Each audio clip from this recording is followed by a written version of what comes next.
All right, now to finish up the shape composition using only vector tools. Remember, we started kind of tracing the shapes and understanding the composition, and sure enough, my shapes match up to that. But the only things I want to have show are the vector shapes that I made, right?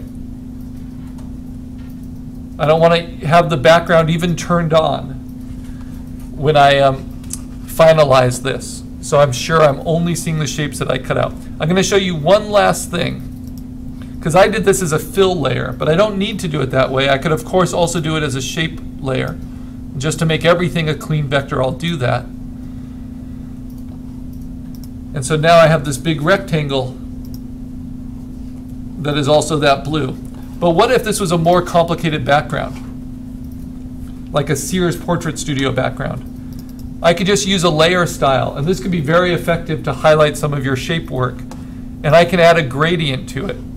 I've shown you inner glow and outer glow. You can use drop shadows. You can use lots of things. But I haven't shown you a gradient yet. And a gradient overlay is incredibly simple to use. So you just check it, and it will put a default grayscale 100% opaque overlay.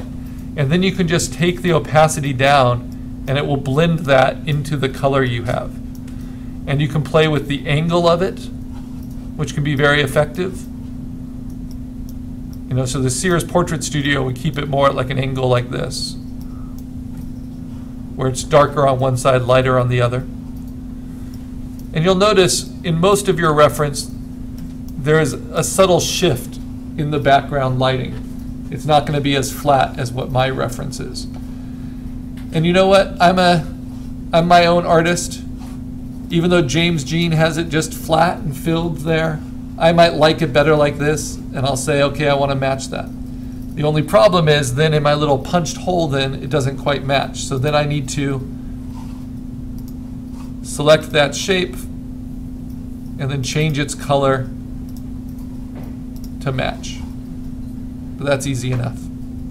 The other beautiful thing about using vectors is even because they're in Photoshop, I can see the pixels, and it's based on whatever the resolution is of the image. But because they're all vector layers, at any time I can just say image size and force it to be much bigger. So 17 by 23 by 350 pixels per inch, so it's print quality.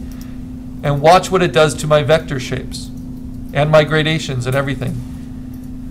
Where before you could see each pixel, what it's going to do is re-render each of those shapes in that new resolution. So because I drew them as vectors instead of as pixels, it will be perfectly clean.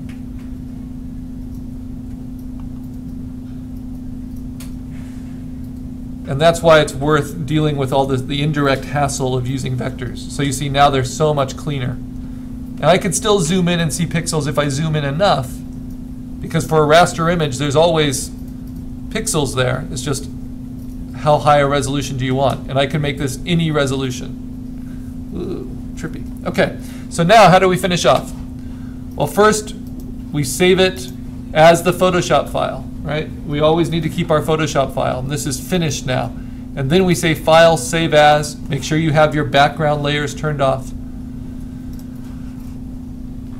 You know, you don't have any of your reference image showing. You definitely don't have your blurry reference image showing. Right? It's all just yours. You don't have any of your sketches if you did sketches showing. Just like that. And then you say File, Save As, a JPEG. And I'm going to save that to the desktop with Command D. And I'll see it on the desktop. It will flatten all those mini vector layers together. And it will take it from being 615 megabytes, almost a gig of memory at that high resolution, to being something much, much more manageable, 1.9 megabytes. Just because there's no layers now in that PNG, in that JPEG file. I just need to wait for that to appear and to save here, to appear on my desktop before I can leave it. The other file is this one, your source image. So you want to save that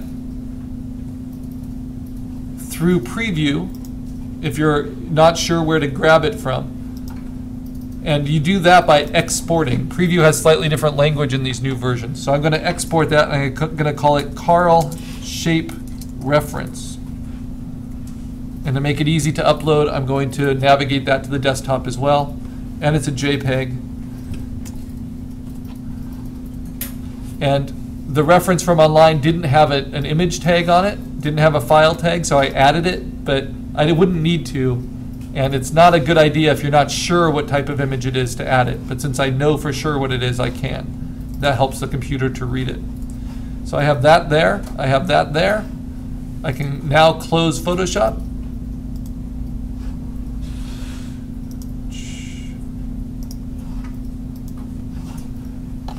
And I can go to Photobucket, navigate to the right album,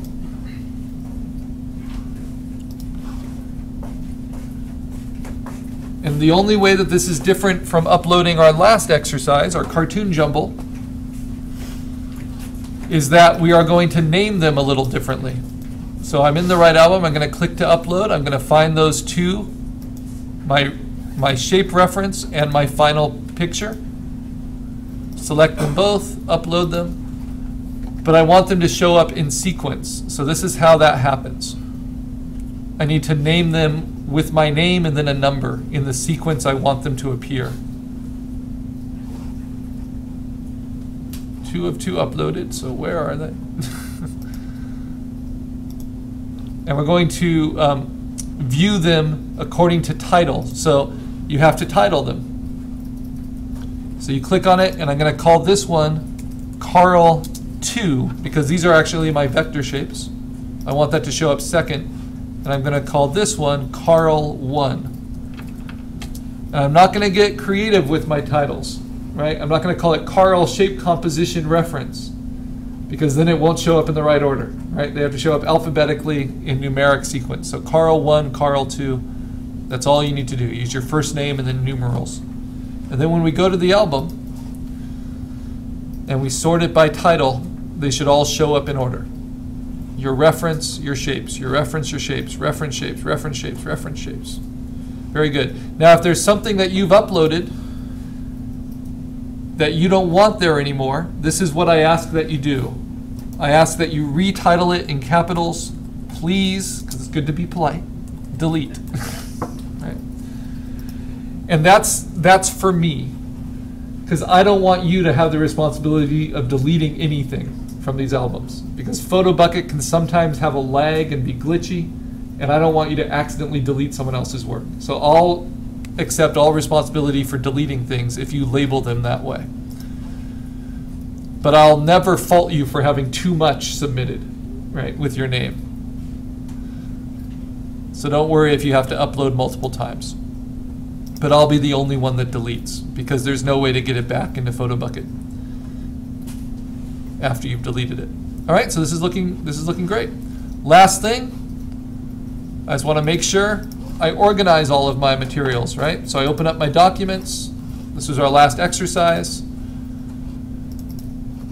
And I move everything into here.